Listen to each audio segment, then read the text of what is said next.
জাতীয় সংসদ নির্বাচনে ২২২টি আসনে জয় পেতে পারে বিএনপি। অন্যদিকে জামায়াত ইসলামী নেতৃত্বাধীন জোট পেতে পারে ৫৫টি আসন। নির্বাচনকে কেন্দ্র করে নিউজ 24 এর জরিপ বলছে ১৮ আসনে জয় পেতে পারে স্বতন্ত্র প্রার্থীরা।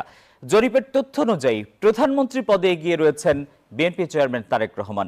৩০,০০০ মানুষের সরাসরি মতামতে উঠে এসেছে এসব তথ্য। ২৯৯টি সংসদীয় আসন থেকে পাওয়া তথ্যপাত্র বিশ্লেষণ করে বিস্তারিত জানাচ্ছেন আল মোহাইমিনুল খান।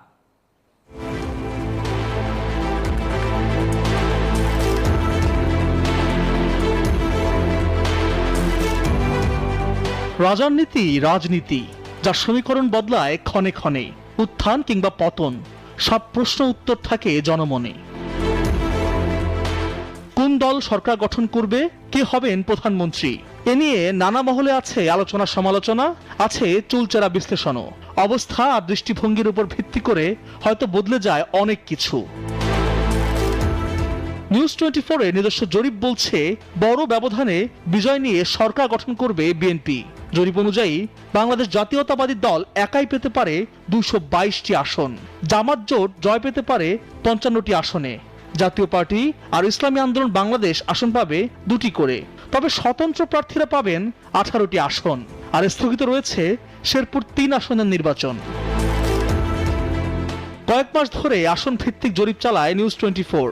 দৈব চয়ন ও মতামতের ভিত্তিতে ২টি জরিপ করা হয়। সারা দেশের সকল আসনের বিভিন্ন পেশা ও বয়সের ৩০,০০০ ভোটারের কাছ থেকে নেওয়া তথ্যগুলো চুলচেরা বিশ্লেষণ করে বৈজ্ঞানিক পদ্ধতিতে চূড়ান্ত করা হয় ফলাফল। জানতে চাওয়া হয় কোন আসনে কোন দল হবে বিজয়ী, কে থাকবে নিকটতম প্রতিদ্বন্দ্বী।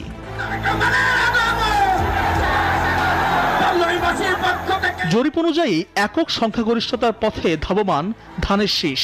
জোটগতভাবে আরো ৫টি আসন যোগ হলে তাদের শক্তি দাঁড়ায় ২২৭, যা সরকার গঠনের জন্য প্রয়োজনীয় নিরঙ্কুশ সংখ্যাগরিষ্ঠতার চেয়েও অনেক বেশি। ফলে ৬৪টি আসনে হতে যাওয়া হাড্ডাহাড্ডি লড়াই নিয়ে শঙ্কার কারণ নেই দলটির। তথ্য অনুযায়ী রাজনীতির মাঠে নিজেদের শক্ত অবস্থানের জানান দিচ্ছে বাংলাদেশ জামায়াত ইসলামী।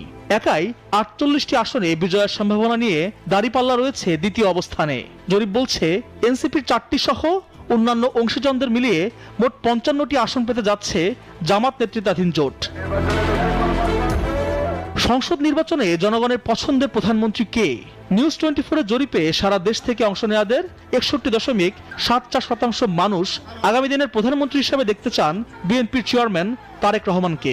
জরিপ বিশ্লেষণে এটি স্পষ্ট যে দেশের ভোটাররা একটি বড়